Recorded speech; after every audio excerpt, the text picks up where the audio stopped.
الحمد لله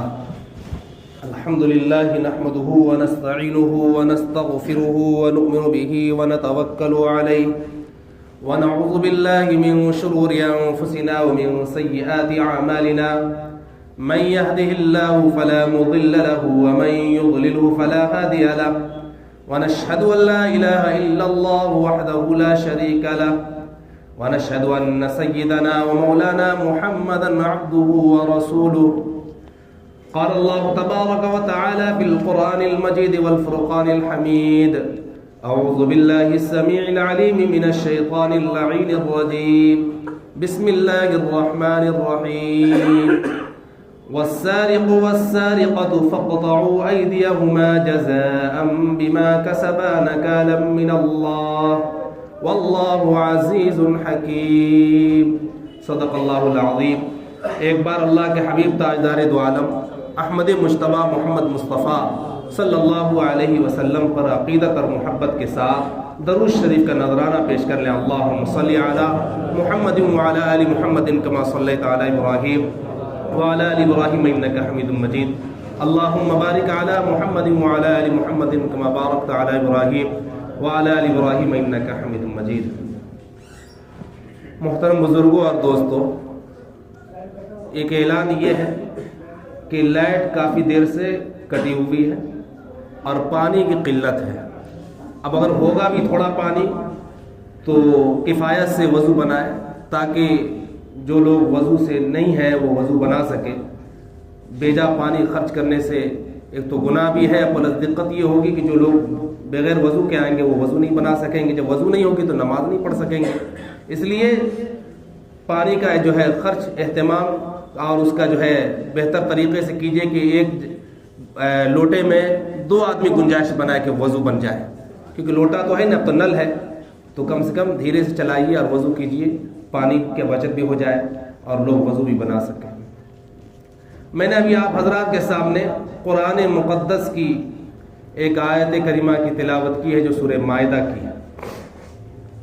اس میں اللہ تبارک و تعالی ایک قانون نافذ کیا ہے اور وہ قانون ہے چوری کی، کہ والسارق والسارقۃ، قید بھی نہیں لگایا کہ صرف چور مشرکین میں سے ہوں گے، کافر میں سے ہوں گے، مجوسی میں سے ہوں گے، پارسی میں سے ہوں گے، نہیں، والسارق والسارقۃ فاقطعوا ایدیہما، یعنی چور مرد بھی ہو سکتا ہے، عورت بھی ہو سکتی ہے، چوری کرنے والے مرد ہوں یا عورت ہوں۔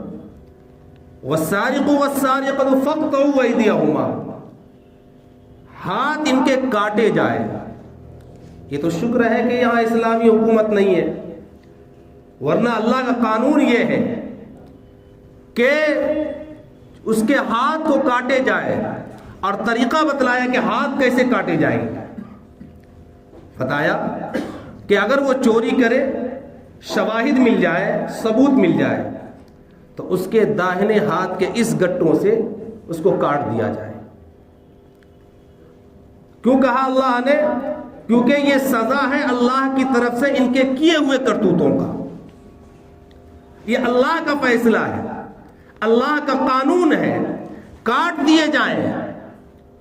اور کہا کہ اگر دوسری مرتبہ بھی باز نہ آئے چوری کرنے سے تو اب آپ اس کے بائیں پیر کے ٹخنے سے کاٹ دیا جائے۔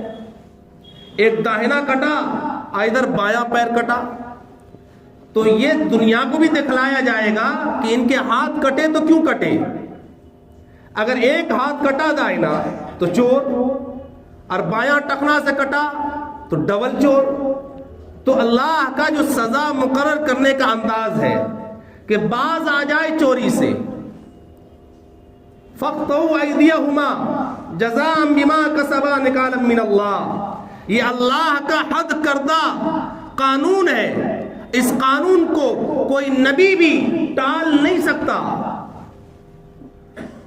میں ایک واقعہ سناؤں آپ کو۔ فاطمہ مخزومی، اللہ کے رسول صلی اللہ علیہ وسلم کے زمانے میں ایک کیس آیا کہ فاطمہ مخزومی نے چوری کی،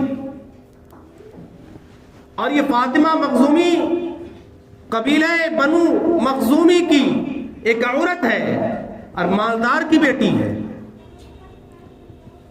جب چوری کی تمام شواہد مل گئے، ثبوت مل گئے، تو اللہ کے رسول صلی اللہ علیہ وسلم کی مجلس میں اس عورت کو لایا گیا اور پوچھا کہ اللہ کے رسول صلی اللہ علیہ وسلم نے تو نے چوری کی، شواہد مل چکے ہیں، اب رب کا قانون یہ ہے کہ تیرا ہاتھ کاٹا جائے گا، گٹوں سے دائنا ہاتھ کاٹا جائے گا. تو صحابہ حیرت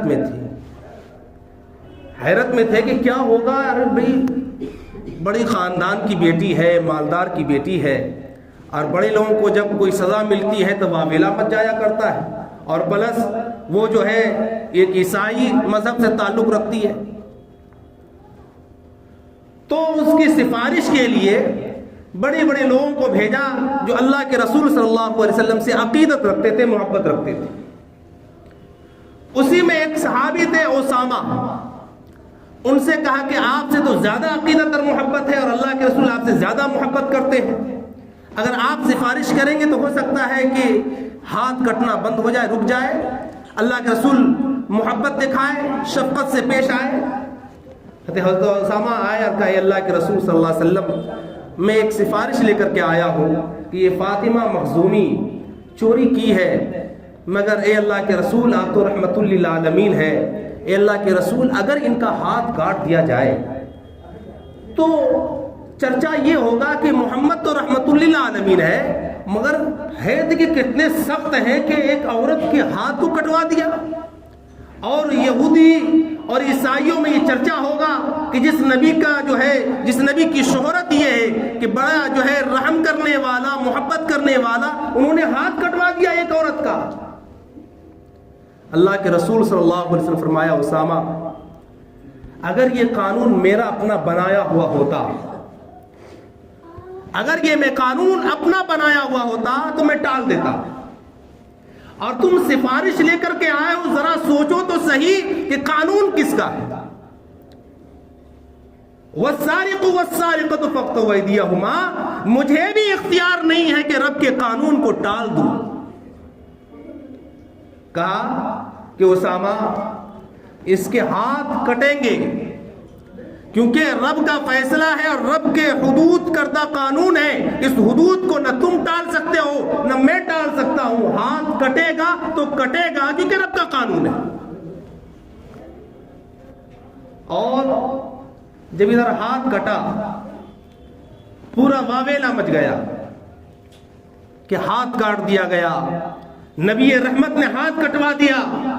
اور پھر صحابہ میں چرچا ہوا تو صحابہ نے کہا اے اللہ کے رسول جس بات کا ڈر تھا وہی ہوا کہ امیر زادے کی لڑکی، خاندان اونچا، پیسہ والی، ان کے ہاتھ کٹوا دیے گئے.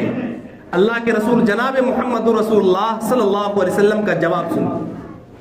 کہا کہ اے میرے صحابہ، پہلے کی جو امتیں ہلاک کی گئی وجہ اس کی یہ تھی کہ ان کے عمرا اگر غلطی کرتے تو معاف کر دیا جاتا تھا، اور غریب اگر کوئی غلطیاں کرتا تو اس کو سزائیں دی جاتی تھی. اس زمانے میں پہلی کی امتیں جو ہلاک کی گئی ہیں، برباد کی گئی ہیں، وجہ اس کی یہ تھی کہ بڑوں کو چھوڑ دیا جاتا تھا کیونکہ مالدار تھے، پیسہ والے تھے، اور غریبوں کو سزائیں دی جاتی تھی. میرے یہاں یہ قانون نہیں ہے، بلکہ امیر ہو یا غریب، رعایا ہو یا حاکم، چھوٹا ہو یا بڑا، کسی کو نہیں چھوڑا جائے گا. قانون یہ ہے کہ اگر میری بیٹی بھی فاطمہ ہوتی تو اس کے بھی میں ہاتھ کٹوا دیتا. اللہ اکبر. میری بیٹی فاطمہ لخت جگر نور نظر بھی ہوتی، وہ تو فاطمہ مخزومی تھی. اگر میری بیٹی فاطمہ تو زہرا بھی ہوتی تو میں محمد اسے چھوڑتا نہیں بلکہ اس کے ہاتھ کو کٹوا دیتا. یہ محمد جو ہے، محمد کی شریعت ہے، رب کا قانون ہے. یہاں رب کا قانون چلے گا، محمد کی شریعت چلے گی. اس لیے میرے محترم بزرگوں، دوستو، ایک واقعہ اور سنو. دہلی جامع مسجد، وہاں آپ گھومے ہوں گے، دیکھے ہوں گے کہ سیڑھیوں پر فقیر بیٹھتے ہیں، اور فقیر ہاتھ پسارتا ہے، پیسہ مانگتا ہے. اور اس جامع مسجد میں صرف مسلمان نماز پڑھنے نہیں جاتے بلکہ باہر سے انگریز بھی آتے ہیں سیر و تفریح کے لیے. طرح طرح کے لوگ آتے ہیں. اس مسجد میں جب وہ انگریز گیا تفریح کر کے جب نکلا تو اپنے جیب سے بٹوا نکالا اور بٹوا نکالنے کے بعد اس کو پیسہ دیا اس غریب کو جو پیر سے معذور تھا، اور پیسہ دینے کے بعد جب پیچھے کی سائڈ میں جیب تھا اس میں رکھا تو یہ سمجھا کہ پرس جیب میں چلا گیا، مگر وہ جیب میں نہ جا کر کے وہ گر گیا بھیڑ میں۔ مگر اس فقیر نے جو پیر سے معذور تھا وہ دیکھا، بس وہ بھیڑ میں جب وہ نکل گیا تو اس فقیر نے کوشش کر کے اس پرس کو اپنے ہاتھ میں لیا اور یہ سوچا کہ سیر و تفریح کے لیے آئے ہیں، ہو سکتا ہے کل آ جائے پرسوں آ جائے، میں یہ امانت اس کو لوٹا دوں۔ اسی میں وہ سامان اٹھا کر مہینوں گزر گیا، سال گزر گئے، مگر اس کا چہرہ اس کے دل و دماغ پر نقش کر چکا تھا، وہ اس انتظار میں تھا کہ جب وہ آئے گا میں اسے لوٹا دوں گا۔ اتفاقاً یہ ہوا کہ سال بھر کے بعد آیا، چہرے کو پہچان لیا، جب پہچانا تو وہاں جو ترجمان تھے جو ہندی جانتے تھے اس کے ذریعے سے اس انگریز تک رسائی کی، پہنچے اور کہا کہ ان سے پوچھئے کہ آج سے 1 سال پہلے جب وہ جامع مسجد آیا تھا تو کسی غریب کو، لنگڑے معذور کو پیسہ دیا تھا اور اس کا وہ پرس گر گیا تھا، تو اس نمائندے نے جب بات کی تو اس انگریز نے کہا ہاں میرا پرس گر گیا تھا، میں نے معذور کو پیسہ دیا تھا، میرا پرس گر گیا تھا۔ تو جب سارے شواہد مل گئے تو اس معذور نے، اس فقیر نے وہ پرس اس کے حوالے کیا، کہا کہ میں پرس کھول کر دیکھا نہیں کہ گنا نہیں کتنا ہے۔ اس انگریز نے ان سے کہا، جو نمائندہ تھے، ترجمان تھے، کہا کہ تو فقیر تھا، تو نے چوری نہیں کی بلکہ تو نے پرس اٹھایا تھا، تجھے اختیار تھا وہ تو خرچ کر لیتا، اپنی ذات پر استعمال کر لیتا۔ تو اس فقیر نے کہا کہ بھلے ہاتھ کا کنگال ہونا ٹھیک ہے مگر دل کا کنگال ہونا ٹھیک نہیں، ہاتھ کا کنگال ہونا ٹھیک، دل کا کنگال ہونا ٹھیک نہیں۔ مجھے معلوم ہے میں ہوں فقیر مگر ہوں میں مصطفیٰ کی امت میں، مجھے اس بات پر غیرت گوارا نہیں کیا کہ تو ہے عیسائی۔ جب میں اس پرس کو لے کر اور اس پیسے کو اپنی ذات پر استعمال کرتا، کل میدان محشر میں حضرت عیسیٰ بھی کھڑے ہوتے، محمد مصطفیٰ بھی کھڑے ہوتے، خدا تو دیکھ رہا ہے، کیونکہ وہاں تو اللہ تعالیٰ صاحب علی اعلان کہہ دیا ہے ان اللہ کان علیکم رقیبا، اللہ تم پر زبردست نگراں ہے، اللہ تم کو دیکھ رہا ہے، وہ خدا بھی دیکھ رہا ہے۔ جب محشر کا میدان ہوگی، میدان کی سماعت گھڑی ہوگی، اس وقت یہ عالم ہوگا کہ عیسیٰ بھی ہوں گے، مصطفیٰ بھی ہوں گے۔ جب عیسائی کہے گا اے میرے محمد مصطفیٰ تیری امت نے میری امت کا بٹوا چرایا تھا، تب میرا نبی شرمندہ ہوگا۔ تو میری غیرت نے گوارا نہیں کیا، میں نے جو تھا وہ آپ کے حوالے کیا۔ اب آئیے چور کتنی قسمیں کے؟ چور کی 3 قسمیں، ایک عام چور، ایک سیاسی چور اور ایک مذہبی چور۔ ایک عام چور وہ ہے جو آپ کی گھڑیاں چوراتا ہے، آپ کے جیب سے بٹوا چوراتا ہے، آپ کے مکان سے زیورات چوراتا ہے، گاڑیاں چوراتا ہے، پیسے چوراتا ہے۔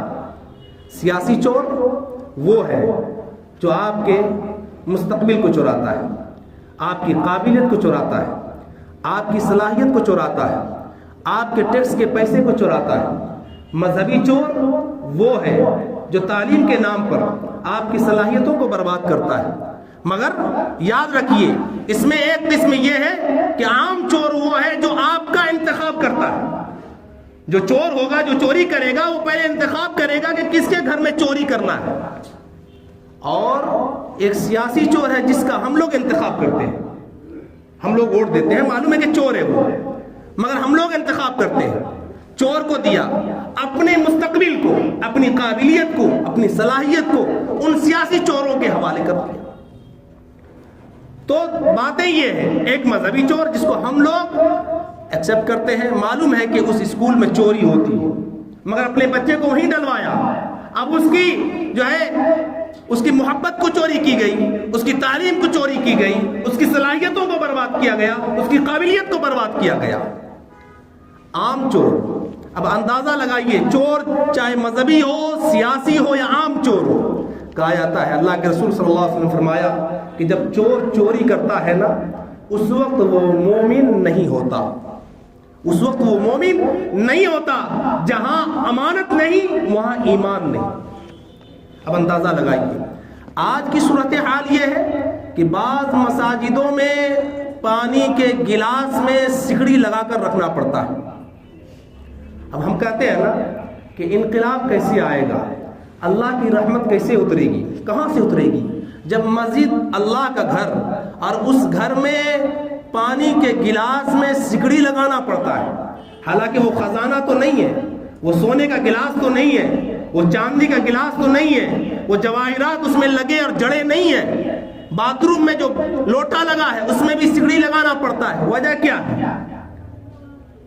جب انسان چوری کرتا ہے نا، تو جب وہ چوری کر کر سامان تیار کر کے بھاگنا چاہتا ہے اور جب اس کی نگاہ پڑتی ہے کہ آپ کیمرے کی نظر میں ہے تو وہ انسان ڈر جاتا ہے اور فوراً وہ سامان کو ادھر ادھر رکھتا ہے اور یوں ظاہر کرتا ہے کہ ہم نے چوری کی نیت سے نہیں بلکہ یوں ٹٹول مٹول رہے تھے۔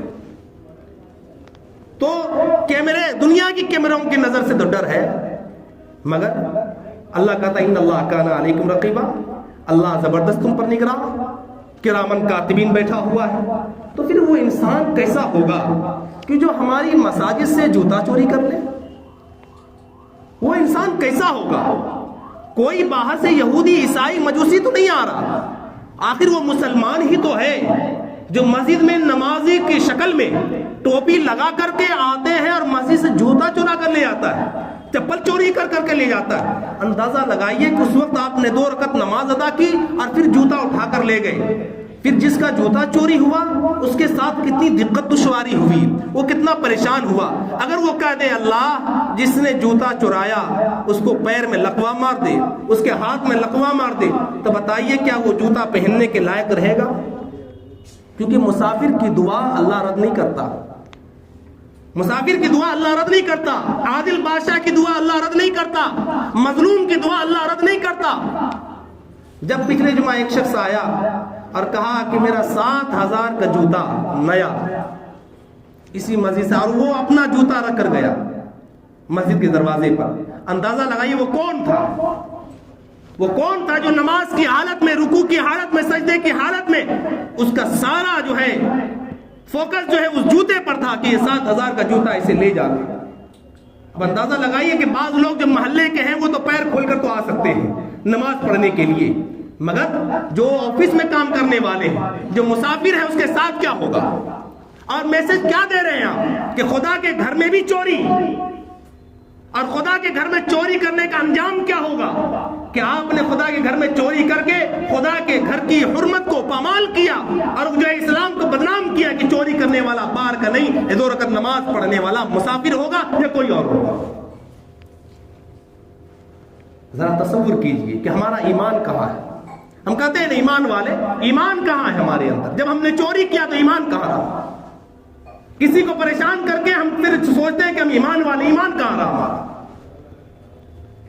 اس لیے کیمرے لگائے جاتے ہیں کہ چوری رک جائے، مگر چور چوری کرنے والا یہ سمجھتا ہے کہ ہم نے چوری کر لیا، ہم نے بہت بڑا تیر مار لیا۔ اندازہ لگائیے کہ کسی کی بددعا اگر لگ گئی، ہائے لگ گئی، تو پھر کیا ہوگا؟ وہ جوتا پہننے کے قابل تو نہیں رہے گا بلکہ بیڈ پر ضرور پڑا رہے گا۔ پھر وہ 7,000 کے جوتوں کی جگہ 70 لاکھ روپے خرچ ہو جائیں گے اس کے جسم پر۔ اس لیے ایسی حرکت نہ کریں، جو کرتے ہیں وہ بالکل غلط کرتے ہیں۔ آج میسج آتا ہے، سوشل میڈیا کا دور ہے۔ اسی پٹنہ سٹی کے گردوارے میں جب ایک مسلمان گیا تھا اور اپنی چپل کو کھول کر، کیونکہ عادت ہوتی ہے نا ہماری کہ جب ہم چپل کھولتے ہیں تو مسجد والی عادت ہے اٹھا کر کے اس کو جوتا خانہ میں رکھنے کی، تو اس وقت وہ وہاں جوتا خانہ نہیں بنا ہوا تھا، تو چپل کھولنے کے بعد اس کو سمیٹا اور یوں رکھنے لگے، تو وہ جو دربان تھا وہاں گردوارے میں سکھ، اس نے کہا کہ مولوی صاحب چپل کو یہیں پر آنے دیجیے، آپ جس سیڑھی پر چپل کھول رہے ہیں نا وہ چپل آپ کی 1 انچ نہ ادھر ہوگی نہ ادھر ہوگی نہ اوپر ہوگی نہ نیچے ہوگی، یہ آپ کی مسجد نہیں ہے۔ کتنی بڑی بات بول گیا، گردوارہ ہے مسجد نہیں ہے، اس کو معلوم کہ مسجد میں چپل چوری ہوتا ہے۔ تو یہ میسج اچھا نہیں جاتا دوستو، جو کر رہے ہیں رذیل کام، گھٹیا کام، اسے باز آنا چاہیے کہ اللہ کے گھر میں چوری کرنا ایک مسلمانوں کا کام نہیں، بیمان کا کام ہے۔ اور انسان جو قیمتی چپل پہن کر آتا ہے نا، وہ سجدے میں بھی اللہ کو کم یاد کرتا ہے، جوتے کا دھیان زیادہ ہوتا ہے۔ پتہ نہیں سجدے، ایک سجدہ کیا کہ جوتا گیا، رکوع کیا جوتا گیا، یہ حالت ہوتی ہے۔ اور ایک مسلمان دوسرے مسلمان سے ڈر رہا ہے، ایک نمازی دوسرے نمازی سے ڈر رہا ہے کہ جوتا نہ غائب کر دے، چپل نہ غائب کر دے۔ اس لیے اللہ کے رسول صلی اللہ علیہ وسلم کی یہ حدیث اور قرآن کی آیت، شکر منائیے کہ اسلامی قانون نافذ نہیں ہے، ورنہ جوتے والوں، جوتا چوری کرنے والے، مسجد میں چوری کرنے والے یا کوئی کسی کی چیز چوری کرنے والے، اگر یہ قانون نافذ ہوتا تو پھر ہاتھ نہیں بچتے، پھر پیر نہیں بچتے، ایمان تو جو ہے وہ تو جائے گا ہی۔